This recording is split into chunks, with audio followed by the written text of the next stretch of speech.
Podemos pide regularizar a los inmigrantes llegados a España antes de la declaración del estado de alarma. La medida beneficiaría a cerca de 600.000 extranjeros que carecen de autorización administrativa para residir en el país. Unidas Podemos ha propuesto este miércoles en el Congreso conceder la nacionalidad por carta naturaleza a los inmigrantes que desempeñaron trabajos esenciales durante la crisis. लगातार दूसरे दिन दूसरा bill, वही party वही वजीर, लेकिन forum मुख्तलिफ, bill मुख्तलिफ, नोयत मुख्तलिफ। कल के बिल में मुतालबा किया गया था 2.8 मिलियन यानी 28 लाख गैर मुल्कियों को डायरेक्ट नेशनैलिटी दी जाए, जो सेनेट में पेश किया गया था। आज पेश करदा बिल जो है वो पार्लियामेंट में है और इसमें मुतालबा किया गया कि 6 लाख इलीगल यानी बगैर पेपर्स के लोगों को लीगल किया जाए, उनको पेपर्स दिए जाएं। Podemos pide regularizar a los inmigrantes llegados a España antes de la declaración del estado de alarma. La medida beneficiaría a cerca de 600.000 extranjeros que carecen de autorización administrativa para residir en el país. आज इन issues पे बात करेंगे। मैं हूं अली और आप देख रहे हैं द नॉलेज ट्री। वीडियो थोड़ी सी लंबी हो सकती है, लेकिन आप इसको एंड तक देखें। इसके अंदर मैं सारे हवाले दूंगा, लेकिन ये सारे हवाले और वीडियो स्टार्ट करने से पहले एक दो जो है वजाहतें ज़रूरी हैं। उन सवालात करने वाले और तनकीद करने वाले भाइयों के लिए, वैसे तो मैं तनकीद का जो है बुरा नहीं मानता, बल्कि इस्लाह करता हूँ, उससे मुस्बत पहलू निकाल के उसके ऊपर डिस्कस करता हूँ। मैं अपनी पिछली वीडियोस में जिक्र कर चुका हूँ। जिन लोगों का हवाला दे के अक्सर दोस्त या भाई जो है तनकीद करते हैं या ऐसे उल्टे सीधे सवालात करते हैं, जिनका बिल्कुल भी मैं बुरा नहीं मानता आप सबका आके, लेकिन आप देख लें जिस वक्त वो इशू जो है ना सरगर्म था, जिसका शोर डाला जा रहा था, उसको मैंने बेवक्त की रागनी कहा था। बिल्कुल सही कहा था, क्योंकि उस वक्त गवर्नमेंट जो है ना उन इश्यूज़ में फंसी हुई थी जिनसे वो सर उठा के इमिग्रेशन या इन मामलात के ऊपर बात नहीं कर सकती थी। यानी कोरोना वायरस क्राइसिस इतना शदीद था, लॉकडाउन के दिन थे, गवर्नमेंट सिर्फ जो है ना उसके सद्देबाब में लगी हुई थी। दूसरी बात ये,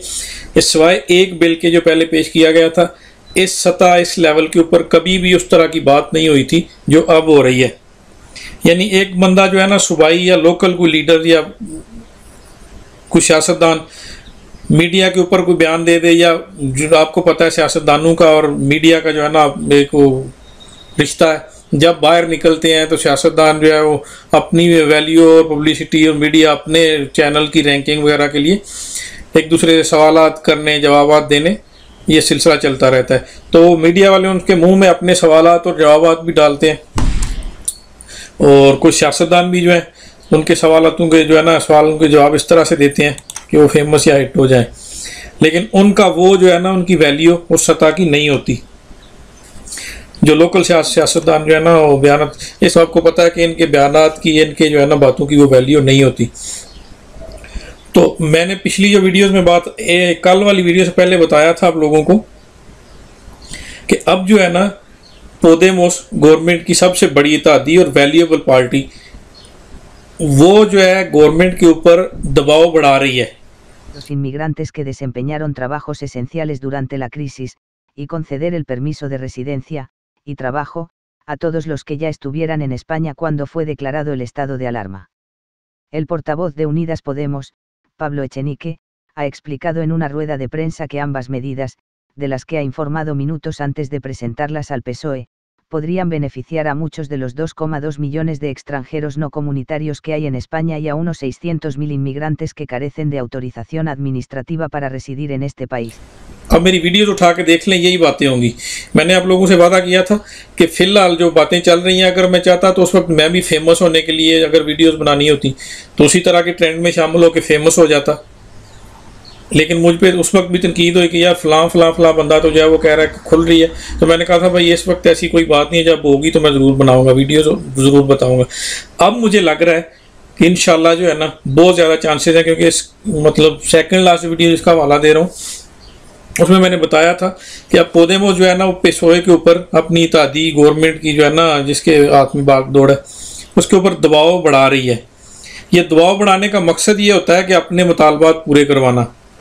उनका बज़ाहिर सबसे बड़ा मुतालबा तो यही है इमिग्रेंट्स के हवाले से कि उनको लीगल किया जाए। और ये जो है ना उनका सिर्फ लोगों के फायदे के लिए नहीं होता। ज़ाहिर सियासत जो है ना वो बड़ी गहरी चीज़ है, जो लोग समझते हैं या दिलचस्पी रखते हैं, उन्हें अपने सियासी मकासद भी हासिल करने होते हैं। ये मैं बातें वो कोट कर रहा हूँ जो यहाँ के टेलीविज़न के ऊपर, जिस तरह आप हमारे टेलीविज़न लगाएं, इंडिया के लगाएं, कोई भी हो जाए ना, टॉक शोज़ लगते हैं सियासी, उनके ऊपर गवर्नमेंट के जो है ना करंट अफेयर्स के ऊपर बात होती है, उनमें लोगों को, इंटेलेक्चुअल्स को, सियासतदानों को, इंडिविजुअल को इनवाइट करके उनसे सवालात किए जाते हैं। तो मैं जो है ना एक पूरा प्रोग्राम मैंने आज देखा सुबह उठ के, जो रात का रिपीटेड था, जिसमें इस इशू के ऊपर बात की गई थी। और बहुत जो है ना सीनियर मोस्ट दानश्वर सियासी कह लें, उनसे जब ये सवालात किए गए तो उन्होंने जो जवाब दिए उनको मैं ना मिनवान आपके सामने पेश करता हूँ। वो ये थे कि एक तरफ तो ये बंदा जो है ना पोदेमोस का तर्जुमान पाब्लो इचिनिके, वो नेशनैलिटी का बिल जो है पेश करता है सेनेट में। अगले ही लम्हे जो है वो इमिग्रेशन का जो है लीगल करने का बिल पेश कर देता है पार्लियामेंट में। तो ये क्या चक्कर है, वो कंफ्यूज है। तो उन्होंने जवाब दिया कि नहीं, कंफ्यूज बिल्कुल नहीं है। जो बिल उन्होंने नेशनैलिटी के हवाले से पेश किया, उनको पता है कि ये लाया अमल जो है ना काबिल अमल नहीं है। इस तरह मुमकिन ही नहीं है कि इस तरह से डायरेक्ट उनको इमिग्रेशन जो है ना नेशनैलिटी दे दी जाए इतने सारे लोगों को एक साथ। फिर उनको मशवरा दिया गया, ज़ाहिर पार्टी में के अंदर मुशावरत होती है, या हो सकता है गवर्नमेंट के किसी इत्तेहादी ने मशवरा दिया हो। जिस तरह मैं कह रहा हूँ कि उनकी बात जो है ना मैं कोट कर रहा हूँ कि भाई जो चीज़ काबिल अमल है वो लेके आओ, उसके ऊपर बहस हो सकती है। फिर उन्होंने जो है ना ये इशू, उन्होंने साथ ये भी जिक्र किया कि ये इशू जो है ना दबता जा रहा था गवर्नमेंट की जो है ना बेहिसी, या ये समझ लें कि उसके ऊपर रिस्पॉन्ड ना करने की वजह से। तो उसको जो है ना पोदेमोस ने दोबारा से फिर जिंदा किया और उनको मशवरा दिया गया कि आप वो बिल लेके आए जो काबिल बहस हो, जो काबिल अमल हो, तो उसके ऊपर जो है ना हम गौर करेंगे। तो फिर उन्होंने जो है ना ये बिल पेश किया कि लोगों को लीगल किया जाए। अब उनका कहना था कि गवर्नमेंट के ऊपर शदीद दबाव है, गवर्नमेंट पहले ही क्राइसिस के अंदर से गुजर रही है, कोरोना का भी इशू जो है वो थमा नहीं था कि फिर दोबारा से जो है ना वो सार उठाना शुरू हो गया। उसके बाद उनको 8 मार्च के हवाले से गवर्नमेंट के ऊपर एक केस चल रहा है, जब वीमेंस डे के हवाले से उन्होंने इजाज़त दी थी, जहाँ से कोरोना वायरस क्राइसिस का जो है ना एकदम से फैलाव हुआ था। ऐसे वक्त में गवर्नमेंट अपनी इत्तेहादी जमात को नाराज़ नहीं कर सकती। और जब उनसे ये सवाल किया गया कि चांसेस क्या हैं अब इमिग्रेशन के, उन्होंने कहा कि अब तो वाज़े तौर पे नज़र आ रहा है कि गवर्नमेंट को अपनी इत्तेहादी जमात को जो है ना उसकी बात माननी पड़ेगी।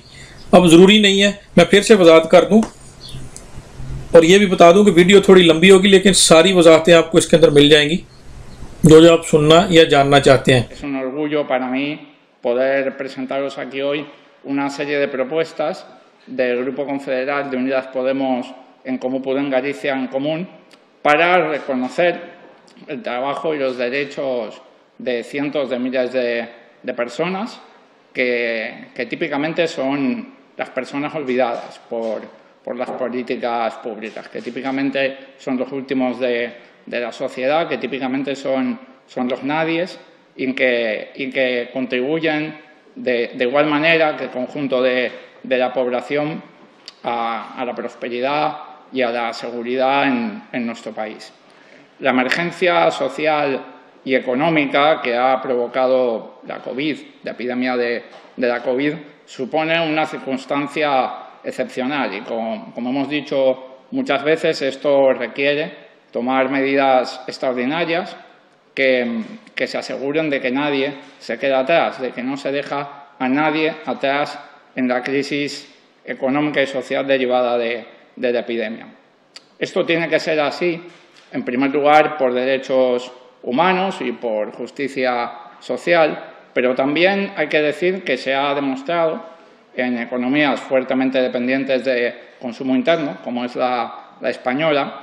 que este tipo de políticas, que las políticas de protección social, también son la mejor política económica, también son la mejor política para relanzar la economía y para fortalecer la economía. En ese sentido, las medidas que les voy a presentar aquí hoy no son una excepción a esta regla general. A finales del año pasado, a fecha de 31 de diciembre de 2019, en España había una población extranjera no comunitaria de alrededor de 2,2 millones de personas. Muchas de estas personas contribuyeron de una manera muy relevante a que el conjunto de la sociedad española hayamos podido superar los momentos más difíciles, más duros de esta crisis sanitaria, llevando a cabo labores que hemos llamado esenciales y que, de hecho, hemos reconocido como esenciales por ley. Cuando aplaudimos desde nuestro balcón, desde nuestra ventana, al personal sanitario, a los cajeros de supermercado, a las personas que cuidan a nuestros mayores, a los transportistas o a las personas que producen nuestros alimentos en el campo, estamos aplaudiendo como sociedad a los que consideramos como héroes en la epidemia del COVID-19. Es por eso que desde Unidas Podemos, en Comú Podem, Galicia en Común, pensamos que es decente, pensamos que es justo y pensamos que es patriótico reconocer a todos esos héroes, a todos y a todas esos héroes como compatriotas y en que puedan acceder por ello a la nacionalidad española de manera extraordinaria. En España, el marco normativo ya ofrece esta posibilidad. El artículo 21.1 del Código Civil, por ejemplo, establece textualmente, cito, que la nacionalidad española se adquiere por carta de naturaleza otorgada discrecionalmente mediante Real Decreto cuando en el interesado concurran circunstancias excepcionales. Asimismo, el Real Decreto 463/2020 del 14 de marzo, con el que se reguló el estado de alarma para la situación de crisis sanitaria ocasionada por el COVID-19, estableció cuáles eran los servicios esenciales para garantizar los servicios sociales y sanitarios, el cuidado de los más vulnerables, el acceso de los ciudadanos a alimentos y productos de primera necesidad, el transporte de viajeros, la limpieza y la desinfección, entre otras tareas. Por eso, y apoyándonos en esta normativa ya vigente, ya existente en nuestro país, proponemos, en primer lugar, y como decía antes, que se pueda conceder la nacionalidad española por carta de naturaleza a las personas extranjeras que llevaron a cabo alguna de las tareas esenciales durante el estado de alarma, tal y como se recoge en el Real Decreto 463/2020, como comentaba anteriormente. Por otro lado, respecto de las personas sin permiso de residencia y los solicitantes de asilo, y también respecto de aquellas personas que, dada la situación de crisis económica grave, puedan verse afectadas por una pérdida sobrevenida de sus autorizaciones para permanecer en territorio español, pensamos que la actitud de un Gobierno progresista, comprometido con los derechos humanos y con la justicia social, pues debe ser valiente y debe ser expeditiva para evitar una situación que generará, sin duda, exclusión social y graves sufrimientos a un sector importante de personas que viven en España. Pensamos que no puede ser que cuando hablamos de no dejar a nadie atrás, no incluyamos en dicha máxima a cientos de miles de personas que viven y trabajan con nosotros en el cuidado de nuestros mayores, en el campo, en condiciones de enorme precariedad por carecer de una autorización administrativa y que además han vivido junto a nosotros la peor epidemia en un siglo, en condiciones, si cabe, de mayor zozobra y de mayor limitación que el conjunto de la sociedad. Dice textualmente lo siguiente: la Administración podrá conceder una autorización de residencia temporal por situación de arraigo, así como por razones humanitarias, de colaboración con la justicia u otras circunstancias excepcionales que se determinen reglamentariamente. Con independencia de que poner fin a la irregularidad administrativa de estas personas nos parece un imperativo de justicia, hay que decir que también se trata de la decisión correcta desde el punto de vista sanitario y económico. La exclusión social, en la que muchas veces se ven estas personas derivada de la irregularidad administrativa, el lógico miedo que tienen a poder ser deportadas y también las trabas burocráticas aún existentes, lamentablemente, en nuestro sistema de salud, señalan que la continuidad de esta situación de irregularidad pondría en riesgo o podría poner en riesgo no solamente la salud de estas personas, sino también la del conjunto de la ciudadanía. De una situación irregular a una regular, no solamente permite a esa persona incorporarse al mercado laboral con todas las garantías y derechos, no solamente es una cuestión de derechos humanos y de justicia social. Además, esto supone incrementar los ingresos del Estado por IRPF o por cotizaciones de la Seguridad Social o de desempleo, al pasar cientos de miles de personas de trabajadores de la economía sumergida a la economía formal. Según algunos estudios, este acabar con la irregularidad de las personas que no tienen una documentación en estos momentos para residir en nuestro país podría suponer hasta 1.500 millones de euros de ingresos extra para el Estado.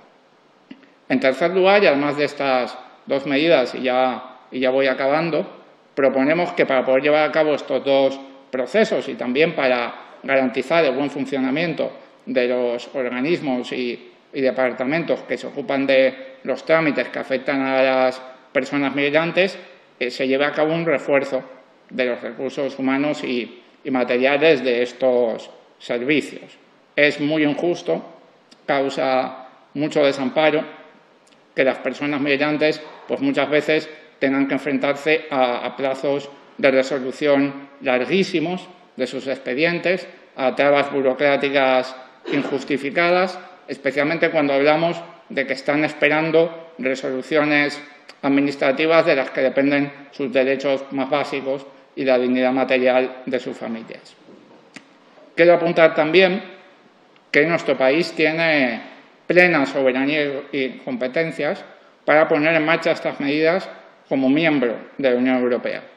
La política de la Unión Europea, es verdad, establece un marco común en la gestión de las fronteras exteriores. Todos los Estados miembros debemos respetar ese marco común. Sin embargo, a la hora de regular el acceso de las personas migrantes a la documentación que define su situación administrativa, los países tenemos margen y tenemos soberanía para diseñar nuestros propios procesos, como demuestran casos internacionales como el de Portugal o el de Italia. Por ejemplo, me permito citar en esta dirección el artículo 6.4 de la Directiva 2008/115 del Parlamento Europeo y del Consejo. Estamos convencidos de que las medidas que aquí se recogen, dotando de dignidad administrativa y de derechos a estas personas, también lanzarían, y es importante decirlo en esta época, un mensaje muy contundente y serían muy positivas en la lucha contra el racismo. En resumen, lo que proponemos hoy es reconocer a los héroes de la COVID-19 como compatriotas y poner fin a la irregularidad de las personas migrantes que han vivido la epidemia con nosotros. ¿Para qué? Para cumplir con sus derechos humanos, para luchar contra la economía sumergida, empujando, por tanto, los salarios y la recaudación del Estado al alza, para garantizar la sostenibilidad del sistema de pensiones, para reforzar nuestra economía y para acorralar al racismo y a la discriminación.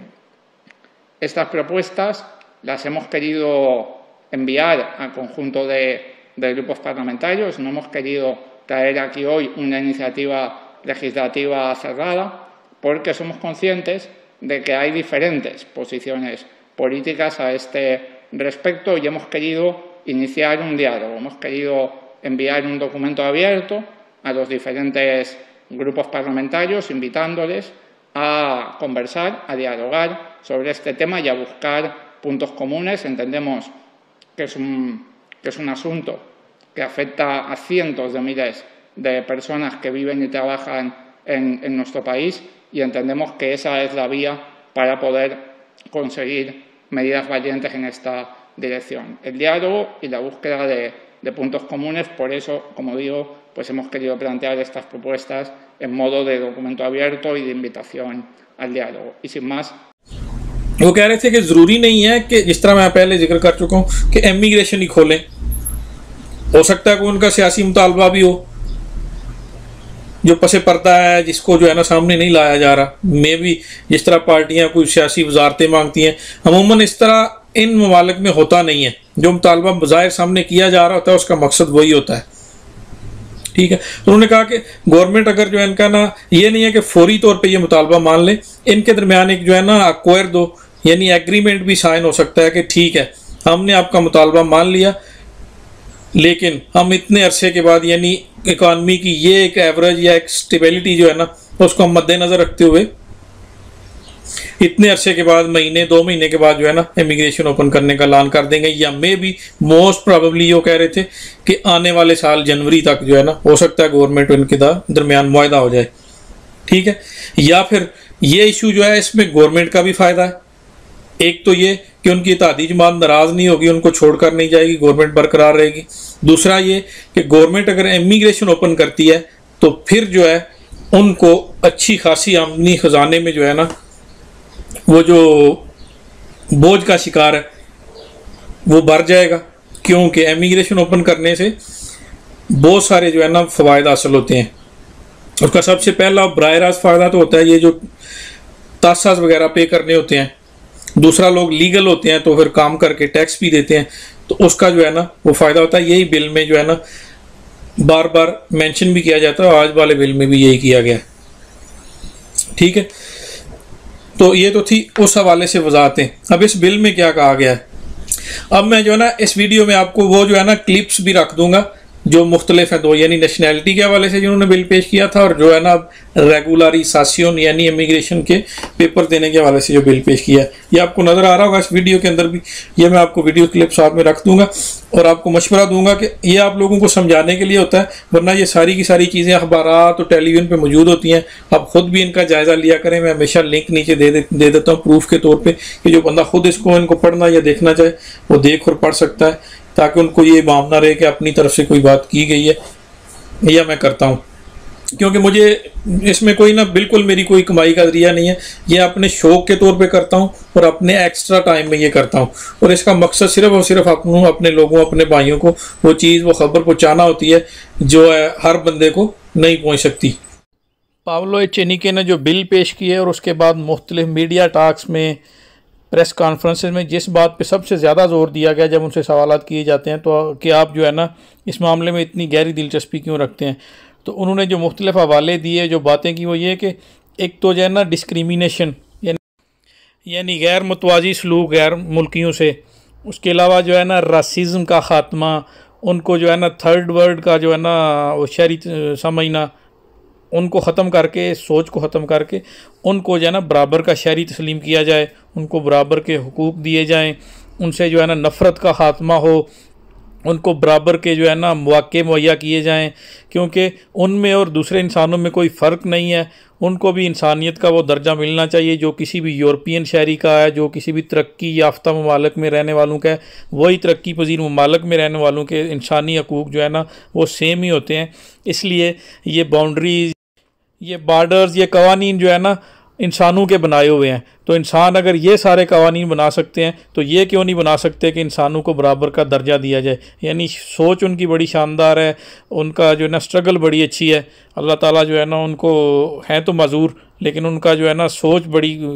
Positive है, सोच मज़ूर नहीं है। तो अल्लाह ताला जो है उनकी इन कोशिशों को जो है ना बराबर साबित करे। अल्लाह ताला उनकी कोशिशें अगर मुखलिस हैं हमारे लिए गैर मुल्कियों के लिए तो उनमें जो है ना उनको कामयाबी अता फरमाए। तो चलते हैं अपने आगे की टॉपिक की तरफ। आज ये बताया गया कि इन्होंने तर्जुमान ने जो है ना सारी जो है ना पार्टियों को सबको जो है ना सारे ग्रुप्स को, तो ये देखें ग्रुप पोस्ट पार्लियामेंटारियो जितने भी पार्लियामेंट का हिस्सा जमाते हैं उनको ओपन लेटर जो है ना उनको भेजा है पर रेगुलरिजार 600,000 मिग्रांटेस यानी 6 लाख लोगों को लीगल किया जाए जो स्पेन में रह रहे हैं। जब हमारा मुल्क गैर यकीनी सूरत हाल का जो है ना सामना कर रहा था, उस वक्त जो उन्होंने अपनी कंट्रीब्यूशन पेश किया उन लोगों ने, उसके सिले में उनको फौरन ओपन इमिग्रेशन जो है दी जाए। ये बताया गया कि पाब्लो एचेनिके ने उन लोगों को वो अपने वादे याद कराए जो उनसे जो है ना यानी पोर्ता इनसे पोदेमो के साथ किए गए थे इमिग्रेशन के हवाले से। फिर उन्होंने ये कहा कि जो लोग लीगल हुए हैं उन्होंने स्पेन की तरक्की में जो किरदार अदा किया उसको मद्देनजर रखते हुए भी दूसरे जो इलीगल लोग हैं उनका हक बनता है उनको भी जो है ना पेपर्स दिए जाएं। फिर इसी में नीचे हवाला दिया गया कि मैं समझता हूँ बार बार जो है ना जिक्र कर रहा हूँ कि जो कोरोना वायरस क्राइसिस के जो है ना दिनों में जो उनका किरदार है इमिग्रेशन का इन क्रिसिस सैनिटारिया यानी सेहत के हवाले से जो किरदार था उनका बड़ा शानदार था। उस हवाले से जो पहले कहा गया था कि नातुरालेसा este ग्रुप सिफ्रा यानी कल जो है ना ये नेशनैलिटी का मुतालबा किया गया था। तो दुआ के जो उसके इनको उन्होंने कहा कि 14 मार्च से पहले जब इमरजेंसी का जो है नफाज किया गया था उससे पहले जो लोग मौजूद थे उनकी तादाद इतनी बनती है तकरीबन 6 लाख जो बार बार हम जिक्र कर चुके हैं। उन सब का हक है कि उनको लीगल किया जाए। यानी ये जो ना एक एडमिनिस्ट्रेटिव मामला है इन लोगों को जो है ना पेपर देना, उसका जो है ना इकानमी के ऊपर जो इफेक्ट होगा उसका फ़ायदा जो बताया गया podría conseguir en 1500 million euro para mantener además यानी ये स्पेन के मामलात को चलाने के लिए। उसके अलावा उन्होंने जो है ना जिक्र किया है कि सेहत की सहूलतों में और ख़जाने में जो है ना इंग्रेसोस इंक्रीमेंटारिया उनमें इजाफा जो होगा वो 1500 मिलियन यूरो तक है जिससे स्पेन के और मामलात को जो है ना चलाने में आसानी होगी। और इस पर यूरोपीय यूनियन को कोई इतराज़ नहीं होना चाहिए जब उनको जो है ना ये प्रपोजल पेश किया जाएगा। और पोर्तावोज ने ना सारी पार्टियों को ओपन लेटर दिया कि ओपन डिबेट इसके ऊपर होनी चाहिए एक एक पॉइंट के ऊपर, जहाँ जहाँ किसी को इतराज़ है उसका हम जवाब देने के लिए तैयार हैं। ये तो मजमूई तौर पर यह है कि एक बिल तो पेश किया गया था नेशनैलिटी का, दूसरा जो पेश किया है रेगुलराइजेशन यानी इमिग्रेशन का। इन दोनों का मकसद गवर्नमेंट के ऊपर दबाव बढ़ाना और एमिग्रेंट्स को जो है ना सहूलतें देना, उनको लीगल करना, उनको पेपर देना है। उसके ऊपर जो ओपन लेटर दिया गया उसमें डिबेट का सारी पार्टियों को जो इन्विटेशन दी गई है और उनके ऊपर जो है ना डिबेट और सवालात और जवाबात का सिलसिला जो पार्लियामेंट में होगा। अब इस वीडियो के आखिर में आपको ये बताना चाहता हूँ कि इस बिल के बाद इन मामलात के बाद बहुत ज़्यादा चांसेस रोशन है। यानी अगर इमीडिएटली अभी के अभी नहीं खुलती तो गवर्नमेंट और अपोजिशन के दरमियान एक मुआहदा तय पा सकता है कि हम इमिग्रेशन खोलेंगे, लेकिन एक इतने यानी शर्त होती है डिस्पोज इतने टाइम के बाद। और अगर नहीं खोलते तो फिर इन दो पार्टियों के दरमियान जो है ना क्लैश या सेपरेशन का भी खदशा है। तो उम्मीद है कि आपको इतनी वजाहत के साथ बनाई गई वीडियो जो है ज़रूर पसंद आएगी और आपको अब जो है ना मज़ीद तनकीद का मौका शायद ना मिले, क्योंकि मैं वही वीडियो बनाता हूँ जो हक़ाइक़ के ऊपर मबनी होती है, जिसको मैं ख़ुद देखता हूँ, उसके ऊपर सर्च करता हूँ और जो बिल्कुल सही होती है। और मैं आपको शुरू में बता चुका हूँ, एंड में फिर कह रहा हूँ कि उन लोगों की बातों में जो ट्वीट कर देते हैं, जो जिनकी पार्लियामेंट या सेनेट में वो हैसियत नहीं है या उनकी खुद में जो है ना नेशनल सतह पे वो प्रेजेंटेशन नहीं है जो उनकी लोकल सतह पे होती हैं, तो इसका मतलब ये नहीं होता कि वो दिल से नहीं होते या इमिग्रेशन के ख़िलाफ़ हैं। वो बिल्कुल जो है ना आवाम का दर्द रखते हैं, वो बयानात देते हैं, हक़ में जो है ना बात भी करते हैं, लेकिन हर बंदे की बात में वो दम वो जो है ना असर नहीं होता,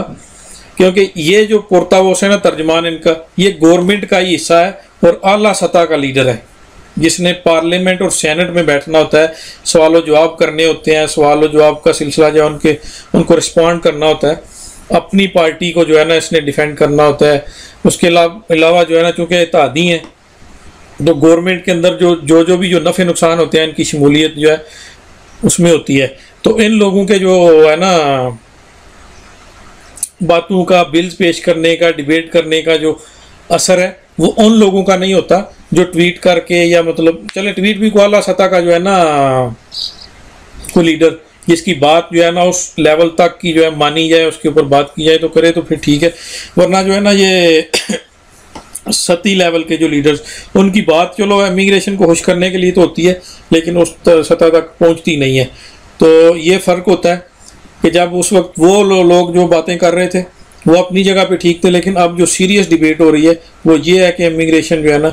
उसके बड़े चांसेस ब्राइट हो गए। देखिए अल्लाह करे कि जल्द से जल्द ओपन हो और अल्लाह ताला उन सारे भाइयों को, बहनों को, उन सारे लोगों को ये सहूलतें अता करे जो उनका हक़ है, जो उनको मिलनी चाहिए, और वो जो है लीगल होके काम करें, अपने बीवी बच्चों, अपने वतन, अपने अजीज़ अकारब से मिल सकें आसानी से। तो उम्मीद करता हूँ आप सबको ये वीडियो पसंद आई होगी। पसंद आए तो हमेशा की तरह वीडियो के आखिर में बोलता हूँ, चैनल सब्सक्राइब कर दें, वीडियो को लाइक करें, दोस्तों के साथ शेयर करें। इसके ऊपर जो भी अपडेट्स आएंगी मैं इंशाल्लाह आप लोगों को उससे मुकम्मल तौर पे आगाह रखूँगा और करता रहूँगा। तब तक के लिए अपना ख्याल रखें। अल्लाह हाफिज़।